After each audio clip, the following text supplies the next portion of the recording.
चलो एक नया लेक्चर शुरू करते हैं, कूलम्ब्स लॉ 6। कल मैं इसमें आपको पढ़ा रहा था कि लाइक चार्जेस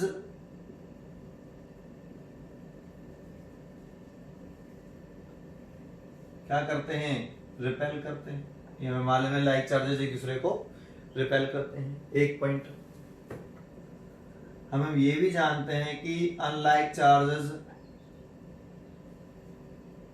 एक दूसरे को अट्रैक्ट करते हैं। ठीक है, ये एक्सपेरिमेंट से हमें मालूम पड़ता है कि दो लाइक चार्जेस एक दूसरे को अट्रैक्ट करेंगे, और दो लाइक चार्ज एक दूसरे को रिपेल करेंगे और अनलाइक चार्जेस क्या करेंगे, अट्रैक्ट करेंगे। ठीक है, देखो अट्रैक्शन तीन कंडीशन में होता है। लाइक चार्जेस तो ऑलवेज रिपेल करते हैं, लेकिन अट्रैक्शन तीन कंडीशन हो सकता है। अनलाइक चार्जेस भी एक दूसरे को अट्रैक्ट कर सकते हैं। एक चार्ज बॉडी हो और एक अनचार्ज बॉडी हो, ये भी एक दूसरे को अट्रैक्ट करती हैं। ये हम पीछे वाले लेक्चर में कूलम्ब्स लॉ के लेक्चर नंबर 5 या 4 में इसको हमने एक्सप्लेन किया है कि एक चार्ज बॉडी एक अनचार्ज बॉडी को अट्रैक्ट करती है ड्यू टू इलेक्ट्रोस्टैटिक इंडक्शन। ठीक है, ये एक्सप्लेन कर चुके हैं हम। सी, क्या लाइक चार्जेस भी एक दूसरे को अट्रैक्ट कर सकते हैं? लाइक चार्जेस भी एक दूसरे को अट्रैक्ट कर सकते हैं। देखो तीन कंडीशन में लाइक चार्जेस भी एक दूसरे को क्या कर सकते हैं, अट्रैक्ट कर सकते हैं। तो तीन कंडीशन में अट्रैक्शन हो सकता है। लेकिन अगर आपसे कोई पूछे कि लाइक चार्जेस क्या करते हैं, तो आप ऑलवेज बताइए कि लाइक चार्जेस एक दूसरे को रिपेल करते हैं। लेकिन अट्रैक्शन जो होता है ये किसी कंडीशन में सही है। लाइक चार्जेस एक दूसरे को अट्रैक्ट करते हैं, लेकिन उसके लिए कंडीशन है। वो कंडीशन क्या है कि एक बॉडी पे जो चार्ज है वो लार्ज होना चाहिए एज कंपेयरिंग टू दूसरी बॉडी के, बहुत वेरी लार्ज होना चाहिए। एक कंडक्टर पर जो चार्ज है वो दूसरे कंडक्टर पर जो चार्ज है उसकी कंपेयरिंग लार्ज है। तो दो लाइक चार्जेस भी एक दूसरे को अट्रैक्ट कर सकते हैं अकॉर्डिंग टू इलेक्ट्रोस्टैटिक इंडक्शन। इसको एक एग्जांपल से समझा सकते हैं। एक एग्जांपल देते हैं।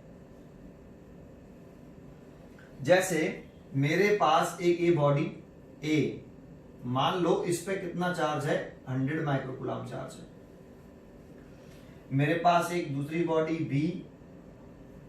बी कंडक्टर, दूसरी कंडक्टर बी, एक कंडक्टर ए बी, इस पे चार्ज है 10 माइक्रोकूलम। ठीक है, ये एक दूसरे को क्या करेंगे, मान समझाया आपको तो समझो। अगर ए के इंडक्शन से बी पे चार्ज की बात करें, ए के इंडक्शन से जो बी पे चार्ज आएगा, तो ए के इंडक्शन से बी पे जो चार्ज आएगा वो माइनस के 100 माइक्रोकूलम। मैंने कहा कि मेरे पास दो कंडक्टर हैं, कंडक्टर लेट किए मैंने कि मान लो दो कंडक्टिंग बॉल हैं ए और बी। एक कंडक्टर ए पर हमारा जो चार्ज है वो प्लस के 100 माइक्रोकूलम है, और बी कंडक्टर पर जो चार्ज है वो 10 माइक्रोकूलम है। तो अगर हम बी पर ए के इंडक्शन की वजह से चार्ज देखें, दैट मींस इंड्यूस्ड चार्ज। ये कौन सा चार्ज है, इंड्यूस्ड चार्ज। ठीक है, ए के इंडक्शन से बी पे जो चार्ज इंड्यूस हुआ वो माइनस के 100 माइक्रोकूलम। क्योंकि हम पीछे पढ़ चुके हैं कि जो इंड्यूस्ड चार्ज होता है क्यू डैश माइनस के क्यू 1 माइनस 1 अपॉन के, ये इतना मैक्सिमम इंड्यूस्ड चार्ज ये होता है आपका इंड्यूस्ड चार्ज, और ये होता है इंड्यूसिंग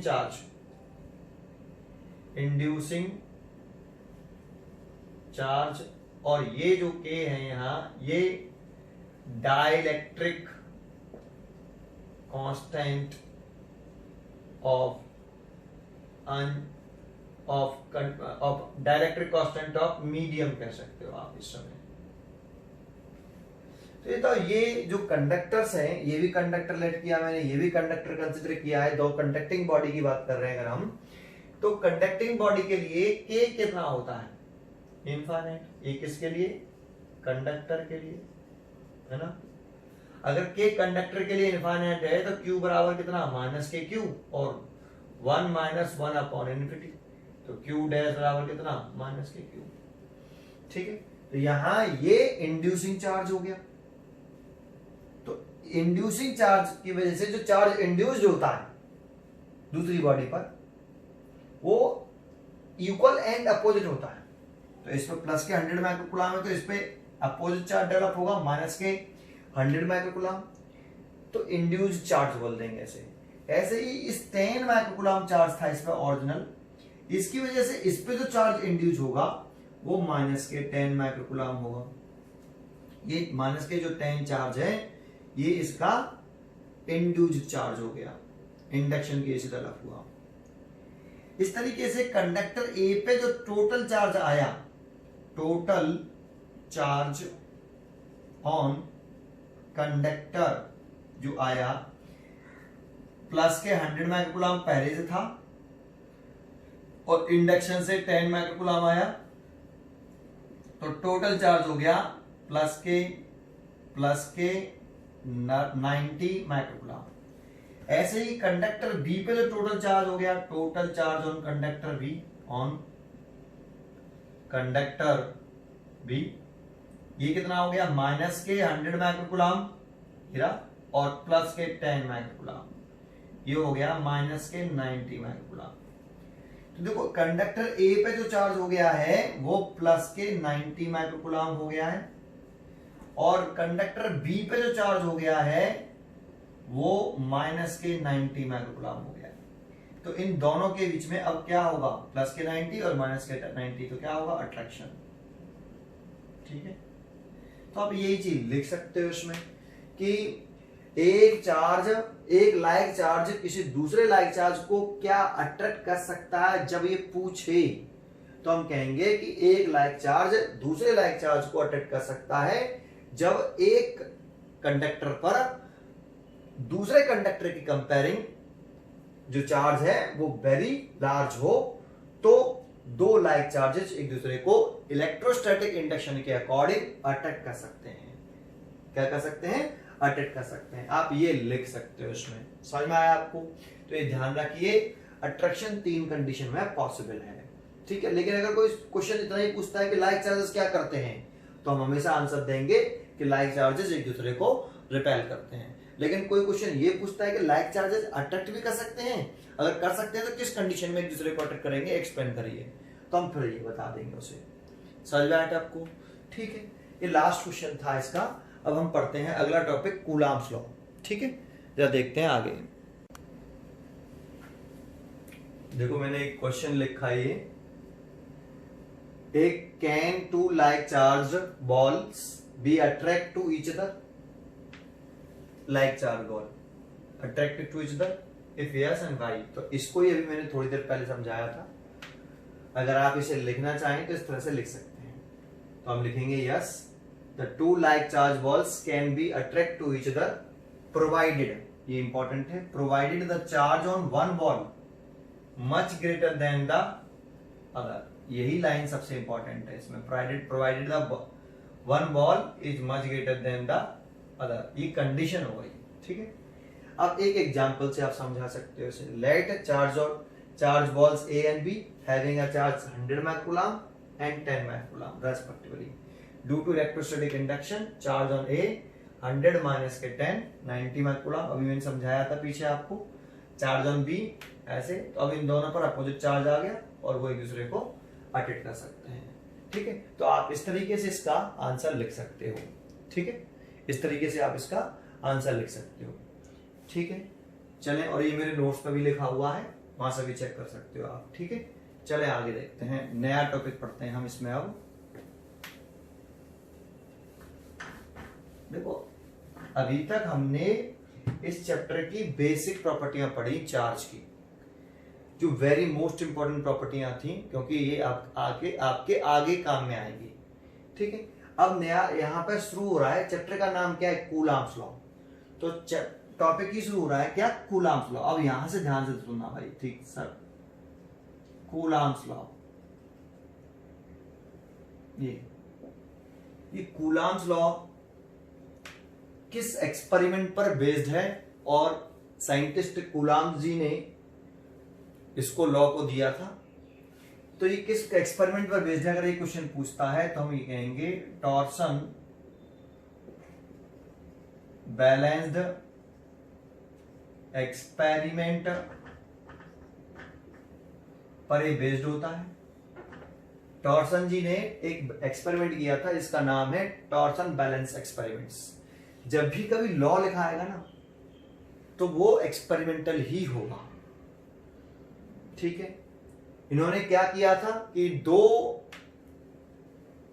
चार्जेस के बीच में जो इलेक्ट्रोस्टैटिक फोर्स ऑफ अट्रैक्शन और रिपल्सन लगता है उसके मैग्नीट्यूड और डायरेक्शन के बारे में बताया, जिसे हम कूलाम्स लॉ से जानते हैं, ठीक है। क्या बताया जरा चेक करते हैं कि अगर हमारे पास, ये तो हमें मालूम ही है कि लाइक चार्जेस क्या करते हैं भाई, लाइक चार्जेस एक दूसरे को रिपेल करते हैं, एक, और अनलाइक चार्जेस एक दूसरे को क्या करते हैं, अनलाइक चार्जेस एक दूसरे को अट्रैक्ट करते हैं।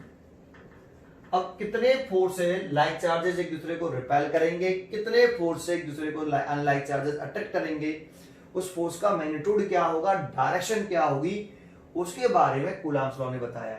क्या बताया कि जैसे हम दो एक चार्ज मान लेते हैं, एक प्लस के Q1 और एक प्लस के Q1 चार्ज है ये, और एक ये प्लस के Q2 चार्ज, ठीक है। एक दूसरे से ये कितनी डिस्टेंस पर प्लेस्ड हैं, तो एक दूसरे से r डिस्टेंस पर प्लेस्ड हैं, ठीक है। तो ये दोनों चार्ज में कैसे माने, पॉजिटिव चार्ज माने, तो ये एक दूसरे को रिपेल करेंगे, ठीक है। इन दोनों के बीच में रिपल्सन होगा। अगर ये अपोजिट चार्ज होते तो ये एक दूसरे को अट्रैक्ट करते, ठीक है। अब कूलाम जी ने कहा कि जो F proportional to Q1 Q2, ये बोलें A proportional to Q1 Q2 और A प्रोपोर्शनल टू 1/r², ये होता है कूलाम्स लॉ। इसको आप लिख दीजिए, यही कूलाम्स लॉ है। तो लिखेंगे कैसे? F के नाम के बारे में बात करें, the electrostatic force of attraction और रिपल्सन, अट्रैक्शन भी हो सकता है और रिपल्सन भी हो सकता है। तो F का नाम है इलेक्ट्रोस्टैटिक फोर्स ऑफ अट्रैक्शन और repulsion between two stationary point charge. यहाँ इंपॉर्टेंट ध्यान रखने वाला है कि स्टेशनरी होनी चाहिए और पॉइंट चार्ज होने चाहिए, ठीक है। कूलाम्स लॉ में स्टेशनरी होने चाहिए और पॉइंट चार्ज होने चाहिए। कूलाम्स का जो लॉ है वो मूविंग चार्ज के लिए एप्लीकेबल नहीं है, स्टेशनरी चार्ज के लिए एप्लीकेबल होता है। तो यहाँ ये दोनों चार्ज स्टेशनरी है ना। एक और पॉइंट चार्जेस हैं। सर ये पॉइंट चार्जेस क्या होता है? तो इस पॉइंट चार्ज को जब हम कूलाम्स लॉ पढ़ लेंगे तो पॉइंट चार्ज को एक्सप्लेन करेंगे कि what is the point charge, ठीक है। तो पहले बस इतना ध्यान रखिए, आपको ये स्टेशनरी पॉइंट चार्ज लिखना है, ठीक है। तो समझे, तो हम लिख सकते हैं द इलेक्ट्रोस्टैटिक, हम लिख सकते हैं the electrostatics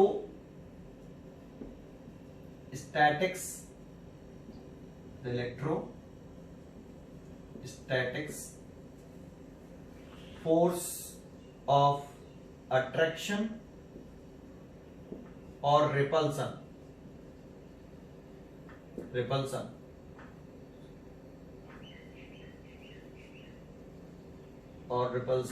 between two stationary point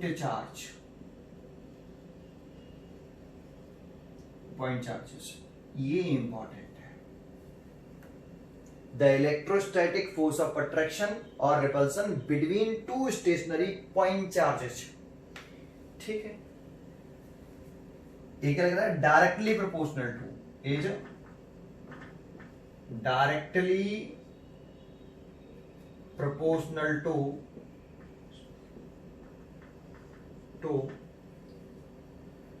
the magnitude of directly proportional to the product, directly proportional to the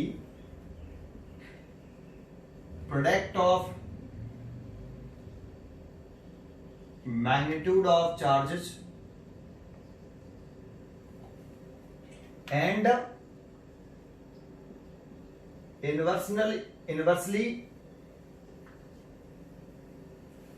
inversely proportional to proportional to square of distance between them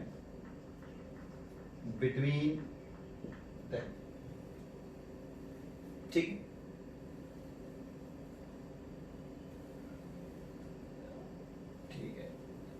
The electrostatic force of attraction repulsion between two stationary point charges is directly proportional to the product of magnitude of charges। देखो इसका नाम electrostatic force of attraction between two stationary point charges directly proportional to the product of magnitude of charges and inversely proportional to square of distance between them.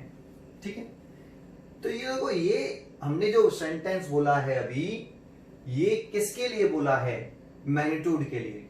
अगर हम direction के लिए भी line लिखें तो जो फोर्स लगता है, इलेक्ट्रोस्टैटिक फोर्स की जो दर्शन दिखाते हैं हम, वो दोनों चार्ज के सेंटर को मीट कराने वाली जो लाइन है, दोनों चार्ज बॉडी के सेंटर को मीट कराने वाली जो लाइन है, उस लाइन के अलोंग होता है। जैसे ये लाइन हो गई तो इस फोर्स की जो डायरेक्शन है वो पॉजिटिव चार्ज है, रिपल्सन होगा, रिपेल करेंगे दूसरे को तो लाइन जॉइनिंग के अलोंग दिखाएंगे। जैसे अगर एक चार्ज ये होता हमारा प्लस का चार्ज, मान लो Q1, और एक यहां रखा है माइनस के Q2। अब अगर हम ये दोनों एक दूसरे को क्या करेंगे? अटैक करेंगे। तो कैसे दर्शन दिखाएं? तो देखो, दोनों बॉडी के सेंटर को मिला लो, दो चार्ज के सेंटर को मिला लो, इस लाइन जॉइनिंग के अलोंग होना चाहिए। तो देखो, ये माइनस की Q2 इस Q1 चार्ज को अटैक करेगा तो ऐसे करेगा, लाइन जॉइनिंग के अलोंग। ठीक है, और ये माइनस के ये Q1 इस माइनस Q2 को अटैक करेगा तो इस लाइन जॉइनिंग के अलोंग करेगा ऐसे। ठीक है, तो जो अट्रैक्शन और रिपल्सन होना चाहिए वो दोनों चार्ज बॉडी के सेंटर को मीट कराने वाली लाइन जॉइनिंग के अलोंग होता है। ठीक है, तो इसको भी लिख दो, ये डायरेक्शन के बारे में लिख सकते हैं। तो लिख सकते हैं दिस फोर्स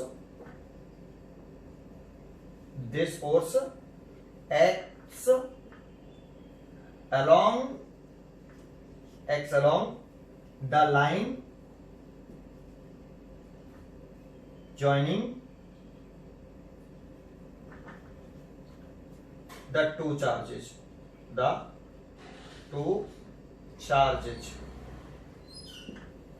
आप ये लिख सकते हो, this force acts along the line joining the two charges। ये है हमारा कूलम्ब्स लॉ। समझ में आया आपको कूलम्ब्स लॉ? ठीक है, आगे बढ़ते हैं। इसमें कूलम्ब्स लॉ की हमने डेफिनेशन लिख दी, इस सेंटेंस को लिख दीजिए, यही कूलम्ब्स लॉ है। ठीक है, डायरेक्शन के बारे में मैंने बताया आपको। ठीक है, आगे बढ़ते हैं। अगर इन दोनों को हम कंबाइंड कर लें तो F proportional to Q1 Q2 over R square. Proportional term उठाते हैं तो क्या आता है? एक कांस्टेंट टर्म आता है। तो इस प्रोपोर्शनल टर्म को उठाया तो एक कांस्टेंट टर्म KE लिखा है। किसी किताब में, किसी बुक में कैपिटल A लिखा होता है, किसी बुक में कैपिटल K लिखा होता है, मैंने KE लिखा है। ठीक है, Q1 Q2 over R square, ये है ना। वेयर ये जो KE है इसे हम बोलते हैं प्रोपोर्शनलिटी कांस्टेंट। इसे क्या बोलते हैं? Proportionality constant. ये कांस्टेंट टर्म है प्रोपोर्शनलिटी कांस्टेंट। ठीक है, यहां पे जो कांस्टेंट टर्म है इसकी जो वैल्यू है वो दो फैक्टर पे डिपेंड करती है, medium between two charges and system of units पर। The value of KE, the value of KE is depends on medium between two charges, medium between two charges and system of units। ये very most important है कि जो dielectric constant नहीं, केवल constant, proportionality constant जो है इसकी जो वैल्यू है मीडियम बिटवीन टू चार्जेस और सिस्टम ऑफ यूनिट पर डिपेंड करती है। तो अभी के की value medium between two charges and system of unit पर किस तरीके से डिपेंड करती है उसको समझते हैं। ठीक है, आगे देखते हैं। ये समझ में आया आपको पूरा? कूलम्ब्स लॉ क्या है? ये लॉ है, जो लॉ होते हैं वो एक्सपेरिमेंटल होते हैं, इसमें कोई चेंज नहीं कर सकते हम। एक कूलम्ब जी ने एक्सपेरिमेंट किया और उन्होंने बताया कि कोई भी दो पॉइंट स्टेशनरी पॉइंट चार्जेस होंगे तो उनके बीच में जो इलेक्ट्रोस्टैटिक फोर्स ऑफ अट्रैक्शन या रिपल्सन लगेगा वो दोनों चार्ज के प्रोडक्ट के मैग्नीट्यूड के इक्वल होगा और उनके बीच की जो सेपरेशन है उसके स्क्वायर के साथ इनवर्स रिलेशन रखेगा। ठीक है, ऊपर इकट्ठा कर लिया और ये बता दिया। ठीक है, चलिए आगे बढ़ते हैं। इसमें इसे हटाता हूं, ध्यान से सुनना है इसको। ठीक है, तो के की जो वैल्यू है वो आपकी डिपेंड कर रही है medium between two charges and system of units पर। तो देखो हम पहला पॉइंट यहां बताते हैं कि अगर हम medium between two charges, medium between two charges लें, एयर या फिर वैक्यूम, एयर ले लें या वैक्यूम ले लें। मान लो कि इसमें दोनों सिस्टम ऑफ, इन दोनों चार्ज के बीच में जो मीडियम है ये वाला, वो या तो एयर है या फिर क्या है आपका वैक्यूम है। ठीक है, चलिए आगे system of unit, system of unit मान लो हमारा कौन सा सिस्टम में यूनिट है? एसआई सिस्टम में हम कंसीडर कर रहे हैं। दैट इज फोर्स को हम मेजर कर रहे हैं न्यूटन में, चार्ज को मेजर कर रहे हैं कूलम्ब में और आर को मेजर कर रहे हैं मीटर में। ठीक है, और यही केस सबसे इंपॉर्टेंट होता है। मोस्टली हम जो medium between two charges consider करते हैं वो एयर वैक्यूम मानते हैं। System of unit SI system, force को न्यूटन में मेजर करेंगे, चार्ज को कूलम्ब में और आर को मीटर में मेजर करेंगे। ठीक है, तो इसमें के ई की जो वैल्यू आएगी वो आएगी 1/4 pi epsilon not, 1/4 pi epsilon not. इसे एप्सिलॉन नॉट रीड करते हैं, इसे एप्सिलॉन 0 भी बोल सकते हो, एप्सिलॉन नॉट भी बोल सकते हो। ये वैल्यू आती है और इस पूरे की जो वैल्यू आती है वो आती है 9 × 10⁹। ये जानते हो जितने भी कांस्टेंट टर्म हैं उन सब की वैल्यू एक्सपेरिमेंटल फाइंड आउट करते हैं। तो ये एक्सपेरिमेंट से आई है। कैसे आई है? Experimental value. ठीक है, तो हमारा फॉर्मूला क्या बन गया? के की वैल्यू पुट कर दी तो F is equal to 1/4 pi epsilon 0। के की वैल्यू अगर ये पुट करेंगे तो Q1 Q2 over R square. देखो ये फॉर्मूला किस कंडीशन में वैलिड है इस पर आप ध्यान दे लीजिए। जब आपका दोनों चार्जेस के बीच में मीडियम कौन हो? Air vacuum. ठीक है, और सिस्टम कैसा हो? एसआई, दैट मींस फोर्स को न्यूटन में, चार्ज को कूलम्ब में, आर को मीटर में मेजर कर रहे हो तो इलेक्ट्रोस्टैटिक फोर्स की वैल्यू ये होती है। ठीक है, ये फॉर्मूला वैलिड है इन कंडीशन में। इलेक्ट्रोस्टैटिक फोर्स की वैल्यू आपकी ये होती है। क्लियर है? ठीक है, आगे बढ़ रहे हैं कि सर इसमें ये एप्सिलॉन नॉट क्या है? तो इसमें एप्सिलॉन नॉट के बारे में बता रहा हूं, तो इस एप्सिलॉन नॉट के बारे में सुनते हैं। ठीक है, इस एप्सिलॉन नॉट के बारे में सुनते हैं। एप्सिलॉन नॉट क्या है यहाँ पे ये देखते हैं। तो एप्सिलॉन नॉट अगेन एक कांस्टेंट टर्म है। एप्सिलॉन नॉट भी एक अगेन एक कांस्टेंट टर्म है जिसको हम बोलते हैं permittivity of free space. Free space कह सकते हो या परमिटिविटी ऑफ एयर कह सकते हो या परमिटिविटी ऑफ वैक्यूम कह सकते हो। परमिटिविटी ऑफ फ्री स्पेस, इसकी जो वैल्यू होती है एप्सिलॉन 0 की, तो देखो आप इसकी एप्सिलॉन 0 की वैल्यू निकाल सकते हो क्योंकि 1/4 पाई एप्सिलॉन 0 की जो वैल्यू आई है वो 9 × 10⁹ है। आपको एप्सिलॉन नॉट की वैल्यू निकालनी है तो आप इसको यहां ले आइए, इसको यहां ले आइए। तो एप्सिलॉन 0 को यहां ले गए तो 1/4 पाई और इसको नीचे ले आए 9 × 10⁹ और इसको यहां ले आए एप्सिलॉन 0 को। इसको सॉल्व कर लीजिए, पाई की वैल्यू 3.14 रख के इसे आप सॉल्व करोगे तो एप्सिलॉन जीरो की वैल्यू आएगी वो 8.85 10 की पावर माइनस के 12 आएगी। तो इसकी वैल्यू 8.85 10 की पावर माइनस के 12। ठीक है, इतनी बात समझ में आई आपको? तो ये वैल्यू लर्न होनी चाहिए हमें कि एप्सिलॉन नॉट की जो वैल्यू है वो 8.85 10 की पावर माइनस के 12 होती है। ये सब किस सिस्टम में बता रहे हैं हम? ये वैल्यू, ये 1/4 पाई एप्सिलॉन जीरो की वैल्यू किस सिस्टम में बता रहे हैं? एसआई सिस्टम में। एप्सिलॉन जीरो की जो वैल्यू बता रहे हैं ये भी एसआई सिस्टम में है। जब हम फोर्स को न्यूटन में, चार्ज को कूलम में, आर को मीटर में करेंगे तब ये वैलिड है। ठीक है, अब जरा समझते हैं इसमें एक चीज और।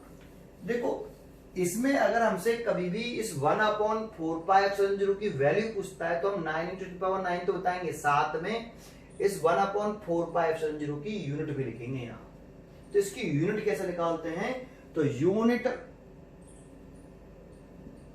ऑफ 1/4 पाई एप्सिलॉन जीरो, इसकी यूनिट कैसे निकालें? तो देखो, आप इस फॉर्मूले को ले लो और इसमें से, इस फॉर्मूले में से सबकी यूनिट पुट कर दो, या फिर इसको सॉल्व कर लो। F = 1/4 pi epsilon zero Q1 Q2 over R square. इसको उसमें मल्टीप्लाई कर लो तो F × r² और Q1 Q2 को डिवाइड में ले आओ, = कितना? 1/4 पाई एप्सिलॉन जीरो। इसकी यूनिट बता दो न्यूटन, और इसकी मीटर, उसका स्क्वायर हो रहा है तो स्क्वायर, चार्ज की कूलम और दूसरे भी चार्ज की कूलम, ये 1/4 पाई एप्सिलॉन जीरो की यूनिट निकल आएगी। ठीक है, अगर आपको 1/4 पाई एप्सिलॉन जीरो की यूनिट पूछता है तो हम ये लिख के बताएंगे कि ये newton metre square upon coulomb square. तो जब भी 1/4 पाई एप्सिलॉन जीरो की आपसे वैल्यू पूछे तो साथ में यूनिट जरूर लिखना भाई। ठीक है, यूनिट लिखना जरूरी होता है। जैसे एप्सिलॉन जीरो की वैल्यू पूछ रहा है, इसकी भी साथ में यूनिट लिखनी पड़ेगी। अब एप्सिलॉन जीरो की यूनिट कैसे निकालें?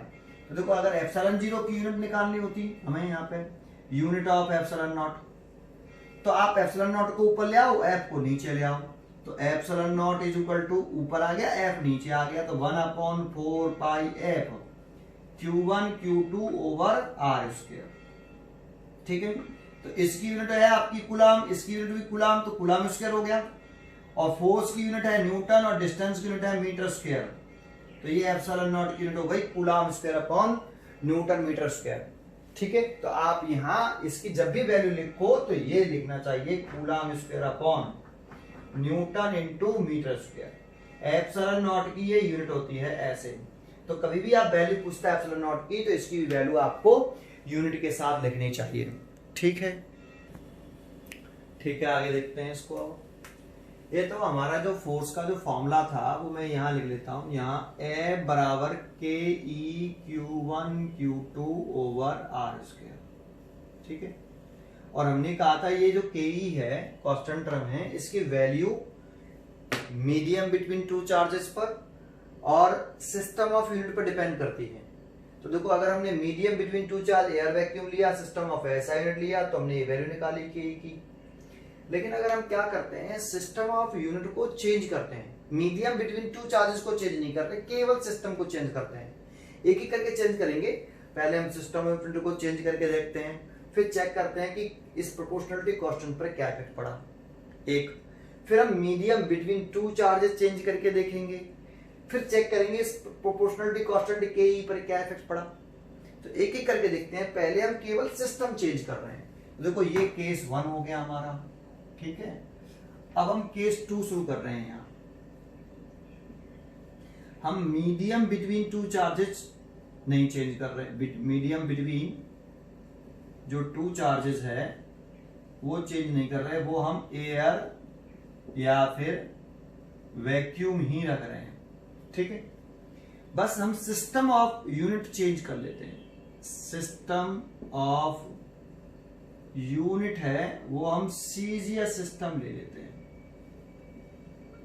दैट मीन्स हम फोर्स को डायन में मेजर कर लें, फोर्स को हम डायन में मेजर कर लें, चार्ज को हम स्टैट कूलम में कर लें, स्टैट कूलम या ESU कह सकते हो, और आर को हम मीटर में, सेंटीमीटर में यूज कर लें। अगर हम सिस्टम चेंज कर दिया तो इस प्रोपोर्शनलिटी कांस्टेंट की वैल्यू पर क्या इफेक्ट पड़ेगा? तो अभी प्रोपोर्शनलिटी कांस्टेंट के की जो वैल्यू आएगी 1 आएगी। 1 dyne centimetre square upon stat coulomb का स्क्वायर। के की वैल्यू इतनी होगी। तो अगर ये वैल्यू के की वैल्यू यहां रख दें तो जो फोर्स लगेगा अब F इज इक्वल टू वो होगा Q1 Q2 over R square. अगर आप medium between two charges air vacuum रखते हो, इसमें भी एयर वैक्यूम रखा था, सिस्टम सीजे सिस्टम रखते हो, दैट मींस फोर्स को डायन में, चार्ज को स्टेट कूलम में, आर को सेंटीमीटर में मेजर करते हो, तो ये प्रोपोर्शनलिटी कांस्टेंट जो के ई है इसकी वैल्यू 1 आएगी। के ई की जो यूनिट थी ऐसा सिस्टम यूनिट थी के ई की, वो न्यूटन मीटर स्क्वायर अपॉन है क्या थी? Coulomb square. सीजे सिस्टम में न्यूटन की जगह पे हम लिख देंगे डाइन, मीटर की जगह पे लिख देंगे सेंटीमीटर, और कूलम की जगह पे लिख देंगे स्टेट कूलम। तो इसकी यूनिट हो गई और इसकी वैल्यू 1 होती है। इसमें जो के की वैल्यू है इस जगह पर, इसकी जो ऐसा सिस्टम में इसकी जो वैल्यू है वो ये है, और इसमें जो के की वैल्यू है सिस्टम चेंज करने पर वो 1 है। तो जैसे हमने 1 यहां पुट किया तो इतना आंसर आ गया। अब समझ में नहीं आया सर ये 1 कैसे आया, तो इसे एक्सप्लेन कर सकते हैं आप। देखो ऐसे एक पॉइंट था कि जो आपका के की वैल्यू थी वो 9 इंटू 10 की power 9 newton metre square upon coulomb square. किस सिस्टम में? आपकी एसआई सिस्टम में। इस सिस्टम को चेंज कर लीजिए आप। सिस्टम चेंज करना आता है आपको? ठीक है, तो देखो 1 न्यूटन में 10 की पावर 5 डाइन होते हैं, या आपने 11th में पढ़ा होगा कि 1 न्यूटन में 10 की पावर 5 डाइन। 1 मीटर लिख रहा है तो 1 मीटर में 10 की पावर 2 सेंटीमीटर होते हैं। कूलम लिख रहा है तो 1 कूलम में 3 इंटू 10 की पावर 9 स्टेट कूलम होते हैं। ये हमने यूनिट ऑफ चार्ज पढ़ी थी तब ये समझाया था, 1 कूलम में 3 इंटू 10 की पावर 9 स्टेट कूलम होता है। ठीक है, तो वैल्यू पुट कर लीजिए आप यहाँ। तो के ई की जो वैल्यू आई वो 9 इंटू 10 की पावर 9, न्यूटन की जगह पे आप लिखें 10 की पावर 5 डाइन, मीटर की जगह पे 10 की पावर 2 सेंटीमीटर, लेकिन उसका स्क्वायर हो रहा है इसीलिए 10 की power 4 centimetre square upon coulomb की जगह पे ये उसका भी स्क्वायर हो रहा है तो इसका स्क्वायर करेंगे तो 9 इंटू 10 की पावर 18 स्टेट कूलम का स्क्वायर। सॉल्व करें तो देखो 9 और 5 और 4 9, 9 और 9 18, तो ये इससे कट गया देखो, और 9 से 9 कट गया, तो जो के की जो वैल्यू आती है यहाँ वो आ गई 1 dyne centimetre square over state coulomb का स्क्वायर। ये देखो, ठीक है भाई, सेंटीमीटर का स्क्वायर है, ये ऊपर लिख दिया मैंने। ठीक है, इतनी बात समझ में आई आपको? तो देखो इस तरीके से आपकी जो के की वैल्यू सीजे सिस्टम में कितनी आई 1, तो चेंज हुई कि नहीं? एसआई सिस्टम में के की वैल्यू आ रही है वो 9 इंटू 10 की पावर 9 आ रही है, newton metre square upon coulomb का स्क्वायर। जबकि सीजे सिस्टम में सिस्टम चेंज करते ही इसके की वैल्यू कितनी हो गई है 1। तो ये ध्यान रखिए, आप डायरेक्टली समझा सकते हैं ऐसे। ठीक है, तो देखो सिस्टम ऑफ यूनिट का इस प्रोपोर्शनलिटी कांस्टेंट पर इफेक्ट पड़ रहा है कि नहीं पड़ रहा है? पड़ रहा है। इसीलिए हमने कहा कि जो प्रोपोर्शनलिटी कांस्टेंट के ई है वो सिस्टम ऑफ यूनिट पर डिपेंड करती है। ठीक है, अब ये चेक करते हैं कि sir medium between two charges change करें तो इस प्रोपोर्शनलिटी कांस्टेंट के ई पर क्या इफेक्ट पड़ेगा। मीडियम बिटवीन टू चार्जेस अगर हम चेंज करें तो इस प्रोपोर्शनलिटी कांस्टेंट पर क्या इफेक्ट पड़ेगा, उसकी तरफ चलते हैं। तो देखें अगला पॉइंट, हम इसे मिटा देते हैं सेकंड केस को। ठीक है, ऐसे आगे बता रहे हम केस थर्ड देख रहे हैं। अब हम मीडियम चेंज करके देखेंगे। मान लो कि मीडियम बिटवीन टू चार्जेज क्या है आपका? कोई इंसुलेटर है?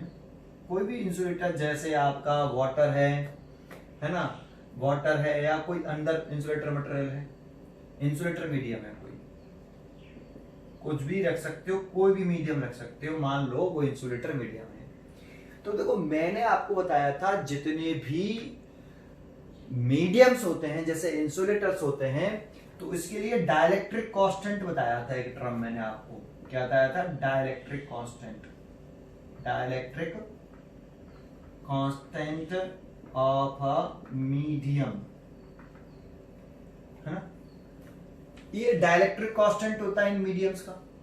जब हम दो चार्ज के बिटवीन, अगर हम ये दो चार्ज ले रहे हैं, ये Q1 और ये Q2, ठीक है, इनके बीच में अगर कोई मीडियम आ जाए, अब एयर वैक्यूम नहीं है, एयर वैक्यूम की जगह पे कोई अंदर मीडियम है, ठीक है, एयर वैक्यूम भी मीडियम है, लेकिन एयर वैक्यूम को रिप्लेस करके कोई अंदर मीडियम रख लिया है, ठीक है, और इनके बीच की सेपरेशन आ रही है, तो जो प्रोपोर्शनल और सिस्टम हम सिस्टम ऑफ यूनिट जो हम ले रहे हैं, सिस्टम ऑफ यूनिट हम ऐसा ही सिस्टम लेके चलते हैं, कैसे लेके चलते हैं? ऐसा सिस्टम, और इसमें फोर्स को हम न्यूटन में और चार्ज को हम कूलम में और आर को हम मीटर में मेजर करते हैं। मोस्टली हमें सिस्टम कौन सा लेना चाहिए? SI system. तो हम यहाँ पे ये वाला चेक करेंगे और ये वाला, ठीक है ना, ये दो केस इंपॉर्टेंट होते हैं। मीडियम या तो एयर वैक्यूम होता है, या मीडियम कोई एयर वैक्यूम को छोड़कर कोई अंडर मीडियम होता है। सिस्टम हमेशा ऐसा ही रखते हैं, ठीक है, सीरियस नहीं रखते, बस केवल एक जानकारी के लिए बता दिया था, ऐसा सिस्टम में हम करते हैं हमेशा, ठीक है। अब इस प्रोपोर्शनलिटी कांस्टेंट के की जो वैल्यू होगी वो कितनी होगी? तो 1/4 पाई एप्सिलॉन होगी, ऐसे, या आप ये कह दो, चलो एप्सिलॉन ऐसे। अब के की वैल्यू होगी 1/4 पाई एप्सिलॉन। पहले कितनी थी? एप्सिलॉन 0 थी, के की वैल्यू 1/4 पाई एप्सिलॉन 0, और इस एप्सिलॉन 0 का नाम था परमिटिविटी ऑफ फ्री स्पेस या वैक्यूम। लेकिन अब एप्सिलॉन है, क्योंकि मीडियम आ गया ना, तो इस एप्सिलॉन का नाम क्या है भाई? इसका नाम है परमिटिविटी, परमिटिविटी ऑफ मीडियम, ये परमिटिविटी ऑफ मीडियम, एप्सिलॉन का नाम है परमिटिविटी ऑफ मीडियम, ठीक है।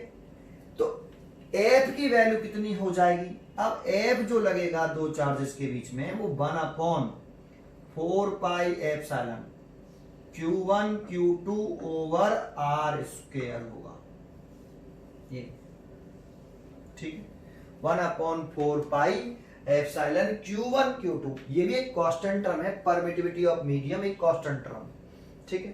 अब इसकी वैल्यू बताते हैं, इसकी वैल्यू कितनी होगी। इतनी बात समझ में आई आपको? तो फॉर्मूला हो गया ये। लेकिन आपको देखो इसमें मैं बताऊं आगे, इसी में बता देता हूं, इसे हटा देता हूं, चलो यहीं ऐसे रहने दो, इतना आया पहले आपको समझ में। तो देखो इसमें मैं बताता हूं इसकी वैल्यू, परमिटिविटी जो है ये परमिटिविटी ऑफ फ्री स्पेस, और एक और वर्ड होता है इसमें रिलेटिव परमिटिविटी। क्या? Relative permittivity. परमिटिविटी, तो ये परमिटिविटी हो गया, और ये परमिटिविटी ऑफ फ्री स्पेस, और इसको क्या बोलते हैं सर? यहां एप्सिलॉन आर क्या है? एप्सिलॉन आर है रिलेटिव परमिटिविटी ऑफ मीडियम,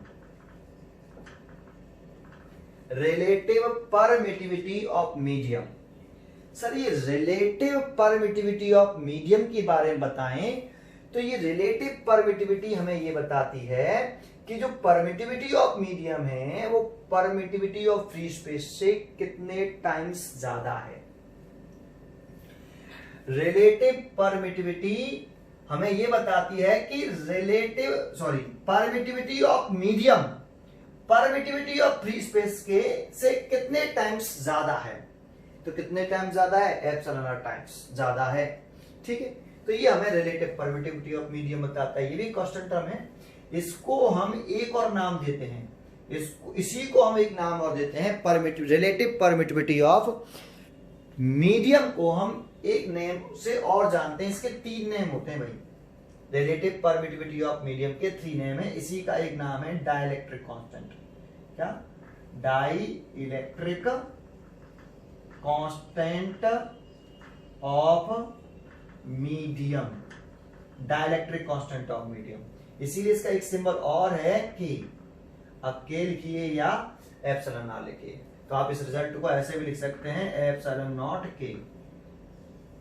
किसकी जगह पे? एप्सिलॉन आर की जगह पर आप के लिख सकते हैं। एप्सिलॉन आर की जगह पर आप के लिख सकते हैं। एप्सिलॉन आर की जगह पर आप के लिख सकते हैं। इसका एक नेम और होता है, इसका एक नेम है specific, specific inductive capacity, that means SIC। बहुत कम लोग जानते हैं कि इसके 3 नेम होते हैं। Specific inductive capacity, short form में से बोलते हैं हम SIC। शॉर्ट फॉर्म में से हम क्या बोलते हैं? SIC। ठीक है, तो यहां पर हम के की वैल्यू अगर पुट कर दें, एप्सिलॉन की वैल्यू पुट कर दें, तो के की वैल्यू कितनी आ जाएगी? तो के की वैल्यू आएगी 1/4 पाई एप्सिलॉन 0 के। ठीक है, तो ये समझ में आया आपको?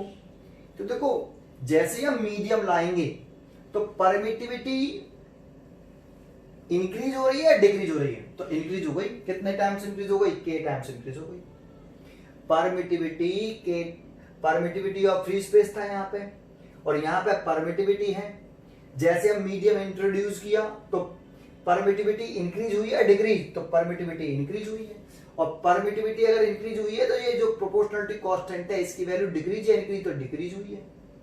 तो जरा इस फॉर्मूले में हिसाब से देखें, अगर मीडियम रखते हैं तो हमारा इस एप्सिलॉन की जगह पर हम इस के की जगह पर या तो आप ये लिखिए और के की वैल्यू या ये लिखिए, ये दोनों एक ही बात है। तो हमारा जो फोर्स हो जाएगा वो F = हो जाएगा 1/4 पाई एप्सिलॉन 0 के Q1 Q2 over R square. तो ये कब है भाई आपका? जब आपके दोनों चार्जेस के बीच में कोई क्या है? मीडियम है, तब हम ये लिखते हैं। दैट मीन्स अगर कोई मीडियम होगा तो एक डाइलेक्ट्रिक कांस्टेंट और आ जाता है। आप इस फॉर्मूले को और इस फॉर्मूले में कंपेयरिंग करिए। अगर परमिटिविटी ऑफ मीडियम क्या है? एयर और वैक्यूम है, तो एप्सिलॉन नॉट आएगा। और अगर आपका कोई मीडियम आ जाए तो एप्सिलॉन नॉट के आएगा। ठीक है, अगर कोई मीडियम आ जाए तो क्या लिखेंगे हम? एप्सिलॉन नॉट के लिखेंगे। समझ में आया आपको? सबके नेम मैंने आपको बताए। क्लियर है यहाँ तक? फिर देखते हैं हम आगे। तो इस के जो आपका हम किसके बारे में बता रहे थे?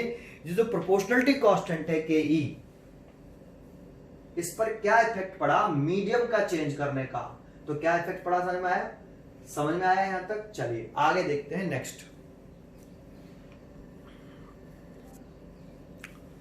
ठीक है, तो आपने देखो 2 पॉइंट आपको ध्यान रखने हैं सीधे सीधे कि अगर 2 चार्जेस हैं Q1 Q2 और इनके बीच की जो सेपरेशन है वो R है,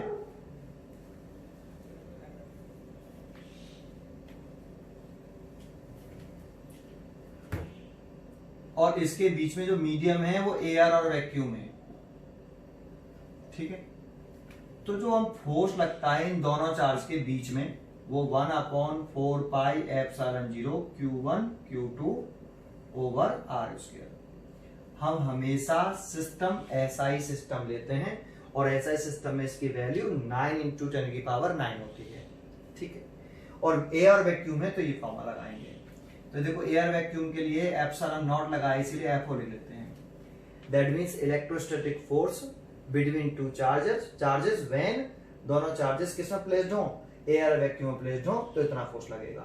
ठीक है, अगर हम यही 2 चार्ज ले लें कि Q1 और एक आपका Q2 और इनके बीच में कोई मीडियम ले लें, ये देखो मीडियम, एयर वैक्यूम को हटा के कोई अंडर मीडियम ले लें, तब आपका इसमें जो फोर्स लगता है वो 1/4 pi epsilon Q1 Q2 over R square, या इसे ऐसे लिख सकते हो 1/ε0 के Q1 Q2 over R square.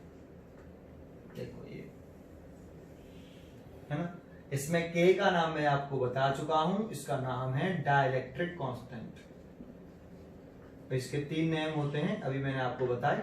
ठीक है, एक बात तो अगर हम एयर को रिप्लेस करके क्वेश्चन आता है कि अगर 2 चार्जेस हैं उनके बीच में पहले एयर था और फोर्स Fo था। अगर इस एयर को रिप्लेस करके अगर इन दोनों चार्जेस के बिटवीन एक मीडियम प्लेस कर दें तो इलेक्ट्रोस्टैटिक फोर्स पर क्या इफेक्ट पड़ता है। अभी तक हम डाइलेक्ट्रिक कांस्टेंट डिके की बात कर रहे थे, सॉरी प्रोपोर्शनलिटी कांस्टेंट डिके की बात कर रहे थे, डाइलेक्ट्रिक कांस्टेंट नहीं है ये, प्रोपोर्शनलिटी कांस्टेंट है, और यहाँ जो कैपिटल के है ये डाइलेक्ट्रिक कांस्टेंट है, अलग अलग है ये, ठीक है। तो जो अभी तक हम प्रोपोर्शनलिटी कांस्टेंट के की बात कर रहे थे, किस किस फैक्टर पर डिपेंड कर रही है। अब मैं क्वेश्चन पूछ रहा हूं कि अगर हम दोनों चार्जेस के बिटवीन अगर हम एयर को रिप्लेस करके कोई मीडियम प्लेस कर दें तो फोर्स पर क्या इफेक्ट पड़ेगा। तो फोर्स के टाइम्स डिक्रीज हो जाता है, फोर्स के टाइम्स डिक्रीज हो जाता है। जैसे मीडियम पुट करेंगे तो परमिटिविटी इंक्रीज हो जाती है, ये देखो के टाइम्स इंक्रीज हो गई, यहाँ पे एप्सिलॉन नॉट है, यहाँ पे एप्सिलॉन है, तो जैसे हमने मीडियम पुट किया तो परमिटिविटी इंक्रीज हो गई, के टाइम्स इंक्रीज हो गई, और परमिटिविटी इंक्रीज हुई तो आपका फोर्स क्या हो गया, डिक्रीज हो गया। ये ऐसे कह सकते हो कितना डिक्रीज हो गया ये बताना है। तो देखो इसमें के को छोड़कर आप इसको के को छोड़ दो तो ये रिजल्ट सेम नहीं है, तो आप लिख सकते हो कि Fm जो है वो कितना हो गया, Fo डिवाइडेड बाई के, ऐसे Fm is equal to Fo divided by K. इतना समझ में आया। तो हम ये कह सकते हैं कि जो आपका फोर्स है बिटवीन टू चार्जेस, जब दोनों चार्ज के बीच में मीडियम हो, वो फोर्स के टाइम्स डिक्रीज हो गया है जब दोनों चार्जेस के बीच में एयर हो तब। साइमेट आपको यहां तक ये इंपॉर्टेंट है, क्वेश्चन पूछता है इसके ऊपर, ठीक है। आगे देखते हैं, ये आपका कूलम्ब्स लॉ कंप्लीट हो गया वैसे, ठीक है। कूलम्ब्स लॉ यहां तक ये थियोरेटिकल कूलम्ब्स लॉ कंप्लीट हुआ। अभी हम आगे इसके बहुत सारे पॉइंट देखेंगे और कंसेप्ट बताएंगे, ठीक है। देखो इसमें एक वर्ड यूज हुआ आपका dielectric constant, dielectric constant.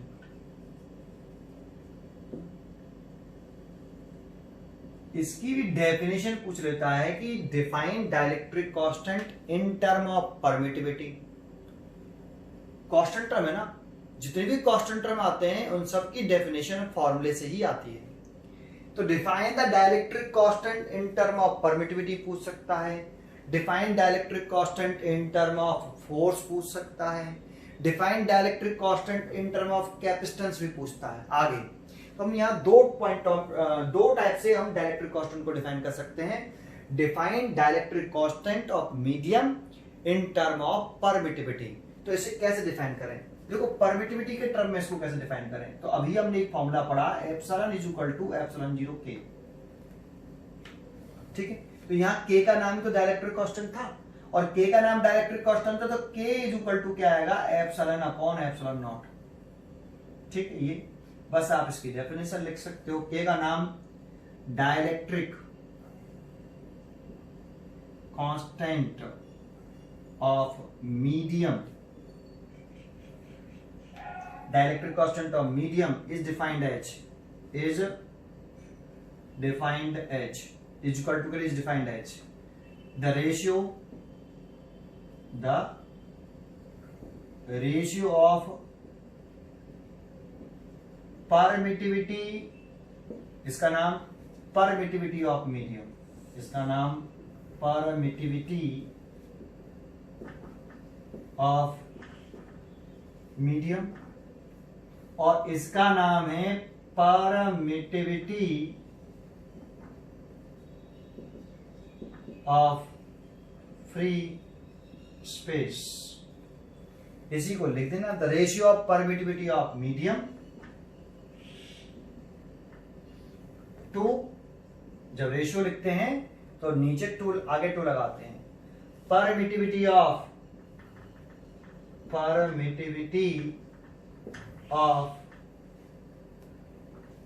Free space, परमिटिविटी ऑफ फ्री space. Dielectric constant of medium is defined as the ratio of permittivity of medium to permittivity of free space, है ना। और देखो ये दो सिमिलर टाइप की क्वांटिटी का रेशियो है, तो इट इज यूनिट, इसकी नो यूनिट्स, इसकी कोई यूनिट नहीं होगी, ठीक है। इट है आप इसकी क्या होगी, कोई यूनिट, इसकी कोई यूनिट नहीं होती, इस डायरेक्ट्रिक कांस्टेंट के की कोई यूनिट नहीं होती, बिकॉज ये दो सिमिलर टाइप की क्वांटिटियों का रेशियो होता है, तो डायरेक्ट्रिक कांस्टेंट की कोई यूनिट नहीं है। तो एक डेफिनेशन तो आप परमिटिविटी के टर्म में ऐसे लिख सकते हो। देखो इसकी एक डेफिनेशन और आती है कि define the dielectric constant in term of force. तो देखो आप ऐसे कैसे लिख सकते हो, एक बात बताओ, ये दो चार्जेस हैं, फोर्स के टर्म में लिखनी है, एक Q1 Q2, अगर इसके बिटवीन एयर या वैक्यूम है ना, मीडियम, तो इसके बीच में जो फोर्स लगेगा उसे मैंने FO माना है, ठीक है। इनकी बीच की जो सेपरेशन है वो R है। अब मैंने केवल क्या चेंज किया है, सेपरेशन चेंज नहीं की, चार्ज चेंज नहीं किया, वही सेम रखे हैं, उतनी सेपरेशन पर रखे हैं, बस यहाँ पे मैंने कोई एयर को रिप्लेस करके कोई मीडियम ले लिया है। अब इसके बीच में जो फोर्स लग रहा है वो F मीडियम है ना, ऐसे। तो देखो हमें मालूम है कि जो FO इज इक्वल टू है वो 1/4 pi epsilon 0 Q1 Q2 over R square, और FM की जो वैल्यू होगी एंड वो होगी 1/4 pi epsilon 0 K Q1 Q2 over R square.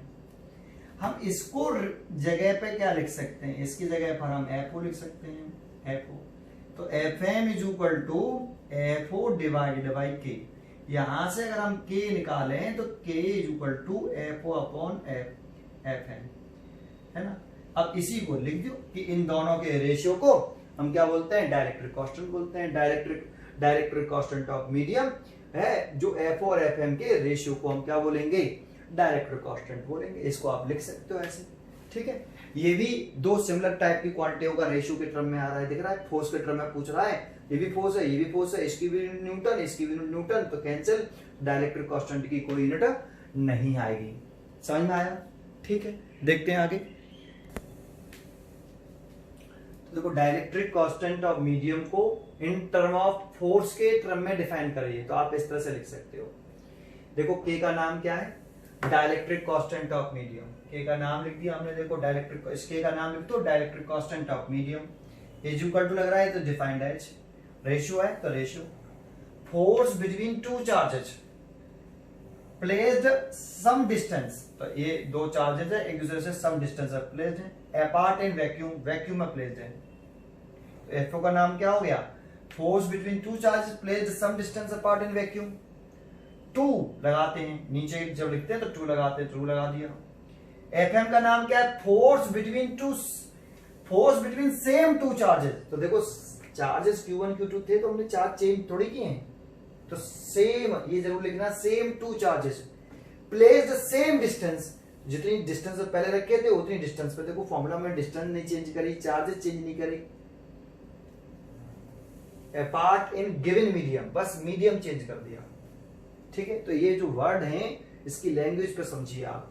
The dielectric constant of medium is defined as the ratio of force between two charge placed some distance apart in vacuum, in vacuum, FO का नाम हो गया, vacuum में तो है ये।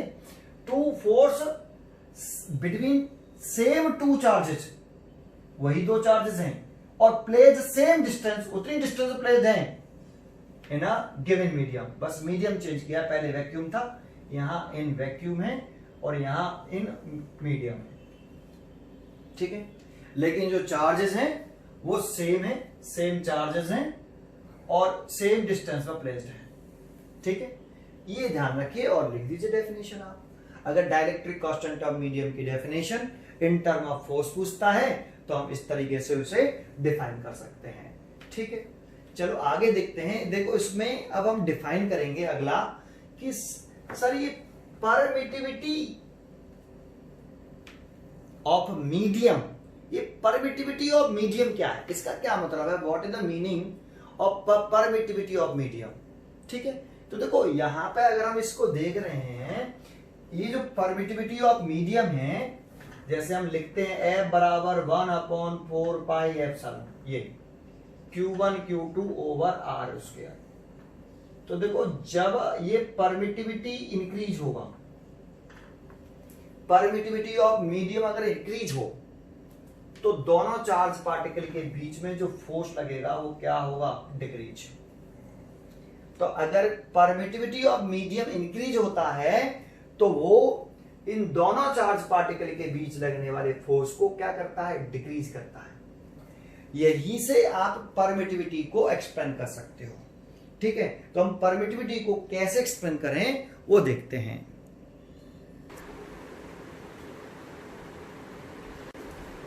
ठीक है, अब आगे देखते हैं कि परमिटिविटी ऑफ मीडियम का मतलब क्या होता है। परमिटिविटी ऑफ मीडियम का क्या मतलब है। ठीक है, तो जब ये दो चार्जेस हैं, एक Q1 और एक Q2, इसके बीच में अगर हम मीडियम प्लेस करते हैं, कोई मीडियम होता है, एयर वैक्यूम को रिप्लेस करके कोई मीडियम होता है, तो हमारा जो फोर्स होता है वो होता है 1/4πε Q1 Q2 ओवर R। ठीक है, अगर हम यहाँ एक ऐसा मीडियम लेते हैं जिसकी परमिटिविटी लार्ज है, ज्यादा है, एक ऐसा मीडियम लिया जिसकी परमिटिविटी लार्ज है, तो उनके दोनों चार्ज पार्टिकल के बीच में अगर ये लार्ज होगा तो फोर्स क्या होगा, डिक्रीज। तो ये मीडियम जो होता है ये परमिट करता है, तो परमिटिविटी है, तो ये मीडियम परमिट करता है अपने फील्ड को, ये मीडियम अपने फील्ड को परमिट करता है इन दोनों चार्जेस के फील्ड को रिड्यूस करने के लिए। जब ये मीडियम अपने फील्ड को परमिट करेगा इन दोनों चार्जेस के फील्ड को रिड्यूस करने के लिए, तो जब इन दोनों चार्ज के बीच का फील्ड रिड्यूस होगा तो फोर्स क्या हो जाएगा, डिक्रीज हो जाएगा। तो जरा इसको लिखते हैं पहले, इट परमिटिविटी को समझा रहा हूं। It permits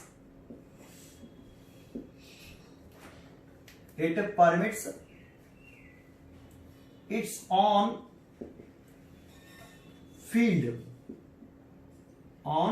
field to decrease the interaction field between charges। देखो, परमिटिविटी ऑफ मीडियम, तो परमिटिविटी ऑफ मीडियम मतलब परमिट करना। तो किसको परमिट करता है, it permits its own field. ये जो मीडियम है इस जगह पर, ये मीडियम अपने फील्ड को परमिट करता है, permits its own field to decrease the interaction field between the charges.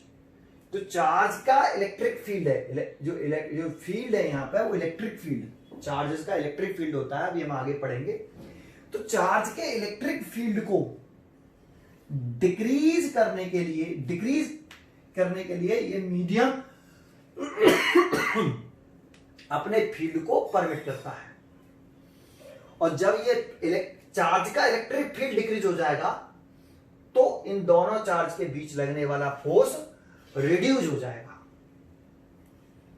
इसीलिए जब हम एक ऐसा मीडियम लेते हैं जिसकी परमिटिविटी लार्ज है, तो वह मीडियम अपने फील्ड को परमिट करेगा कि जाओ इन दोनों चार्जेस के इलेक्ट्रिक फील्ड को क्या कर दो, रिड्यूस कर दो। और जब ये दोनों चार्ज का इलेक्ट्रिक फील्ड रिड्यूस हो जाएगा तो इनके बीच लगने वाला जो फोर्स है वो घट जाएगा। ठीक है, तो परमिटिविटी मीडियम की एक प्रॉपर्टी है, तो लिख सकते हैं that is permittivity is the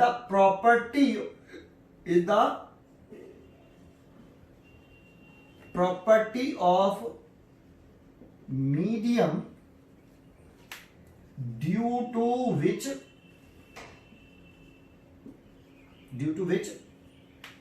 reduce permittivity is the property of medium due to which reduce the electrostatic force between two charges, two electric charges. ठीक, तो परमिटिविटी ऑफ मीडियम को हम ऐसे डिफाइन कर सकते हैं। देखो फिर दोबारा से बोलता हूं, परमिटिविटी ऑफ मीडियम, तो परमिटिविटी मतलब अलाउ करना, तो मीडियम परमिटिविटी किसकी है? मीडियम की। तो मीडियम परमिट करता है, अलाउ करता है किसको? अपने फील्ड को क्या करने के लिए अलाउ करता है? इन दोनों चार्ज के इलेक्ट्रिक फील्ड को डिक्रीज करने के लिए अलाउ करता है। तो its permits its own field to decrease the interaction field between charges. जब ये मीडियम का फील्ड इन दोनों चार्जेस के फील्ड को डिक्रीज कर देगा, तो इन दोनों चार्जेस के बीच लगने वाला फोर्स डिक्रीज हो जाएगा। तो इससे हम कह सकते हैं कि permittivity of medium, permittivity is the property of medium due to which reduce the electrostatic force between two electric charges. इसीलिए हम कह रहे हैं कि परमिटिविटी बढ़ेगी तो उसका फील्ड बढ़ेगा, परमिटिविटी बढ़ेगी तो मीडियम का परमिटिविटी बढ़ेगी तो मीडियम का फील्ड बढ़ेगा, और वो मीडियम का फील्ड इन दोनों चार्जेस के फील्ड को डिक्रीज कर देगा, जिससे इन दोनों चार्ज के बीच में लगने वाला फोर्स रिड्यूस हो जाएगा। ये परमिटिविटी ऑफ मीडियम, बस इतना ही है। समझ में आया आपको? What the meaning of permittivity of medium? अगर पूछता है तो आप इस तरीके से इसे एक्सप्लेन कर सकते हैं। चलिए आगे पढ़ते हैं। इतना समझ में आया? अगर हम डिफाइन करना चाहें, देखो और इसमें आगे बढ़ते हैं। कूलम्ब्स लॉ में मैंने आपको परमिटिविटी ऑफ मीडियम बता दिया। ये परमिटिविटी ऑफ मीडियम क्या होता है? अगर हम डेफिनेशन देना चाहें, definition of 1 coulomb, 1 coulomb charge को डिफाइन करो। Define 1 coulomb charge. तो देखो 1 कूलम्ब चार्ज की डेफिनेशन पूछ रहा है, तो हमारे पास force is equal to 1/4 pi epsilon naught Q1 Q2 over R square. तो 1 कूलम्ब, कूलम्ब किसकी यूनिट होती है? चार्ज की। तो हमें चार्ज की वैल्यू कितनी है? 1 कूलम्ब, उसको डिफाइन करना है। तो इफ अगर हमारे पास दो चार्जेस हैं Q1 और Q2 और दोनों के मैग्नीट्यूड कैसे हैं? सेम। लेट कर रहे हैं कि इफ हमारे पास 2 चार्जेस हैं, दोनों के मैग्नीट्यूड सेम है Q, सेम मैग्नीट्यूड के 2 चार्जेस हैं, एक दूसरे से 1 मीटर की दूरी पर रखे हैं, किसमें? एयर में। ये 2 चार्जेस हैं Q1 Q2, इनके मैग्नीट्यूड इक्वल है और सेपरेशन कितनी है? 1 मीटर है इनके बीच की, और प्लेस किस में है? एयर या वैक्यूम में है। तो इन दोनों चार्जेस के बीच में जो फोर्स लग रहा है इलेक्ट्रोस्टैटिक, उसकी वैल्यू कितनी है? 9 × 10⁹ न्यूटन हो। देन जो चार्ज होंगे Q1 Q2 वो 1 कूलम्ब होगा। कितना होगा? Q is equal to 1 coulomb. Sir कैसे? तो देखो इस फॉर्मूले में वैल्यू पुट करके देखिए, F की वैल्यू पुट करिए। कितनी बताई मैंने? 9 × 10⁹। इसकी वैल्यू कितनी होती है भाई? तो इसकी वैल्यू भी 9 × 10⁹। Q1 की वैल्यू और Q2 की वैल्यू कितनी है? Q, तो Q स्क्वायर हो गया। R दोनों चार्जेस कितने मीटर की डिस्टेंस पर रखे हैं? वैक्यूम में 1 मीटर की दूरी पर रखे हैं, तो 1 का स्क्वायर सॉल्व कर लो, इससे 1 कैंसिल हो गया, तो Q square is equal to 1 आया। तो Q is equal to 1 coulomb. तो Q की वैल्यू 1 कूलम्ब आ रही है, तो Q1 Q2 की वैल्यू भी 1 कूलम्ब हो जाएगी, बराबर है। इस तरीके से आप इसकी डेफिनेशन लिख सकते हो। इसी सेंटेंस को आप अगर लिख दोगे तो ये 1 कूलम्ब ऑफ चार्ज की डेफिनेशन हो जाएगी। तो हम क्या लिखेंगे? If 2 equal charges, if 2 equal charges, if 2 equal charges 1 meter apart 1 meter apart in a vacuum,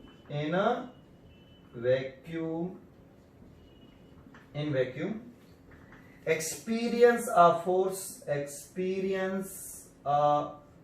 force 9 into 10 की power 9 Newton. Then either charge is said to be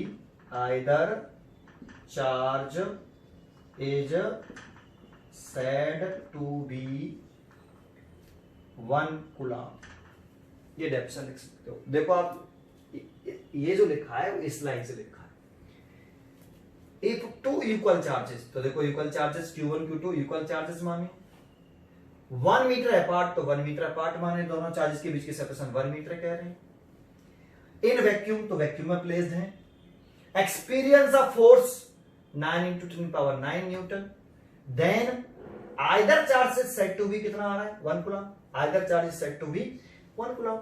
तो ये 1 कूलम की डेफिनेशन हो गई. अब 1 कूलम चार्ज को इस तरह से डिफाइन कर सकते हैं. देखो अगर ये वाली वैल्यू जब इस फॉर्मूले में हमने पुट करी, सॉल्व किया, तो Q की वैल्यू 1 कूलम आई. तो इसी को तो हमने डेफिनेशन में लिख दिया है. तो ये डेफिनेशन ऑफ 1 कूलम अगर पूछता है आपसे तो आप इस तरीके से इसे एक्सप्लेन कर सकते हो. ठीक है, ये समझ में आया आपको यहां तक? ठीक है, आगे देखते हैं. इसमें एक टॉपिक और एक क्वेश्चन पूछता हूं मैं आपसे, फिर आगे बढ़ते हैं, फिर कल बताएंगे. एक टॉपिक और पढ़ लेते हैं, फिर आगे कल देखेंगे.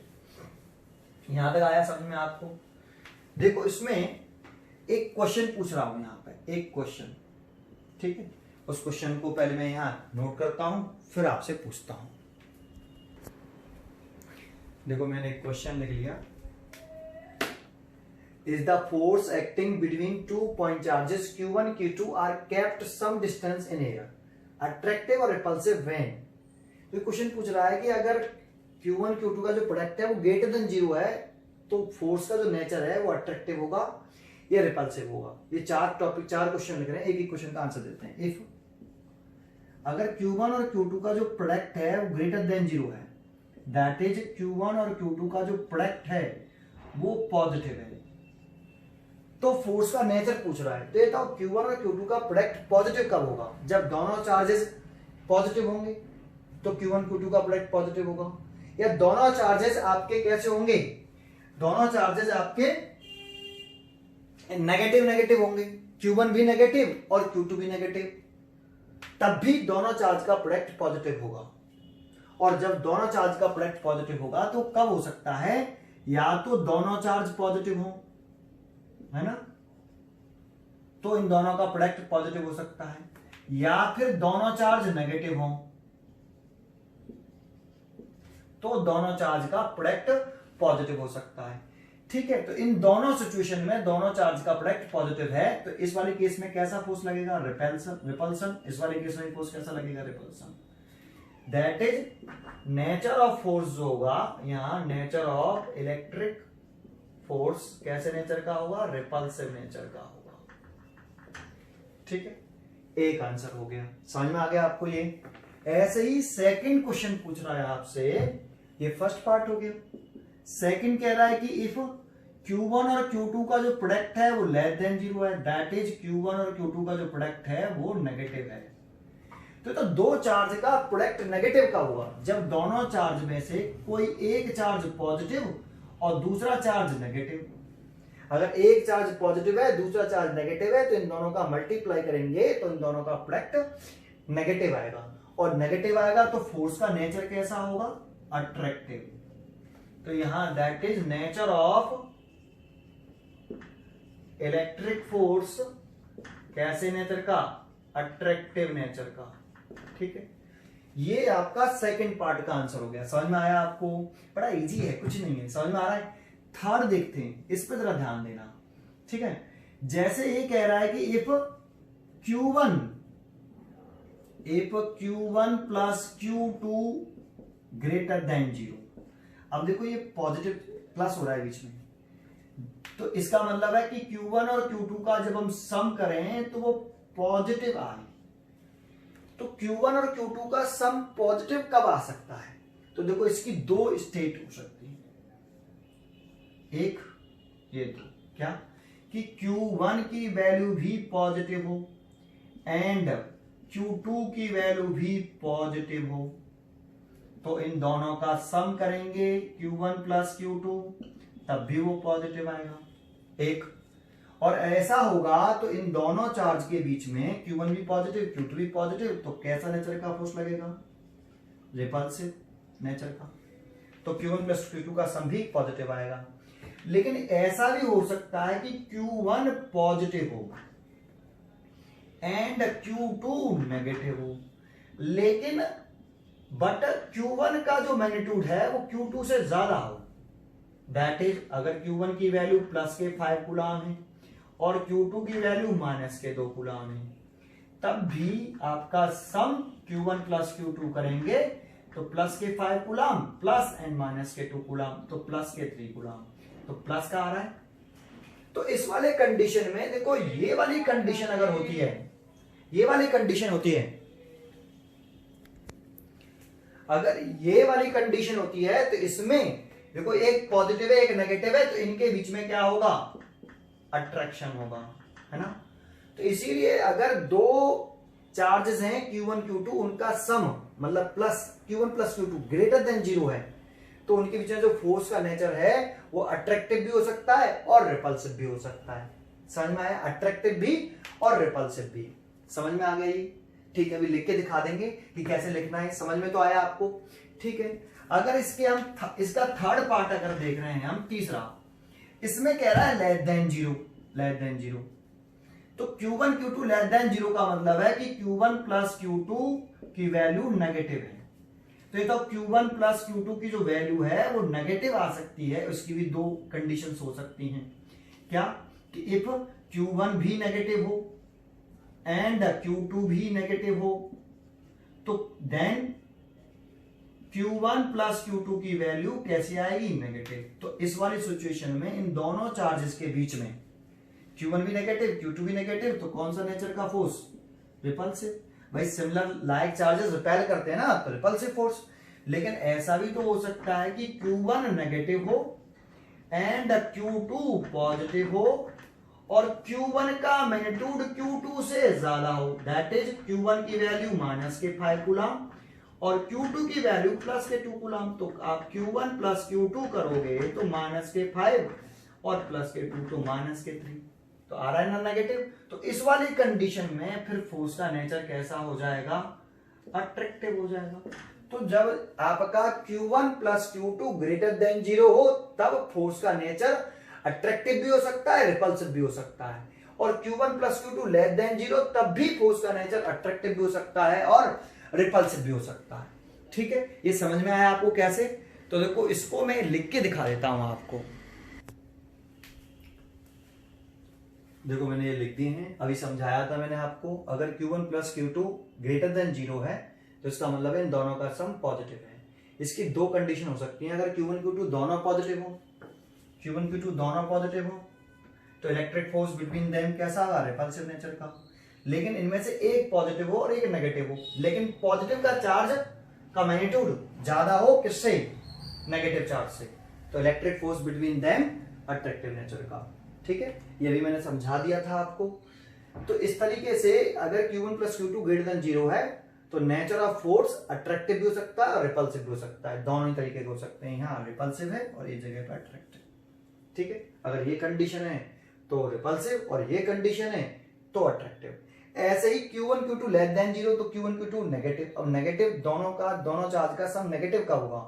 जब Q1 Q2 दोनों नेगेटिव हो तो चार्ज का सम नेगेटिव आएगा और इलेक्ट्रोस्टैटिक फोर्स कैसा आएगा? रिपल्सिव नेचर का। ठीक है, और अगर एक नेगेटिव है और एक पॉजिटिव है, लेकिन नेगेटिव चार्ज का मैग्नीट्यूड पॉजिटिव चार्ज से मैग्नीट्यूड से ज्यादा है, तो इन दोनों का सम नेगेटिव आएगा। और उस वाली कंडीशन में एक पॉजिटिव है और एक नेगेटिव है, तो उनके बीच में जो फोर्स होगा वो अट्रैक्टिव होगा। अभी मैंने आपको समझाया था। तो इस तरीके से अगर इन दोनों सिचुएशन में देखें, इसमें और इसमें, तो फोर्स का nature attractive as well as repulsive. लेकिन इस वाले केस में देख रहे हैं तो फोर्स का नेचर कैसा आ रहा है? रिपल्सिव आ रहा है। और इस वाले केस में देख रहे हैं तो फोर्स का नेचर कैसा आ रहा है? अट्रैक्टिव आ रहा है। ठीक है, ये समझ में आया आपको? ठीक है, देखो लैंग्वेज मैंने लिख दी, अगर आप कॉपी करना चाहें तो इसे कॉपी कर सकते हैं इस तरीके से। ठीक है, चलिए देखते हैं कल हम आपको कूलाम्स लॉ के बारे में, इसके न्यूमेरिकल कैसे करते हैं, इसका कंसेप्ट क्या होता है, वेक्टर फॉर्म कूलाम्स का वेक्टर फॉर्म पढ़ाएंगे कल आपको, कल देखते हैं नेक्स्ट। ठीक है, थैंक यू।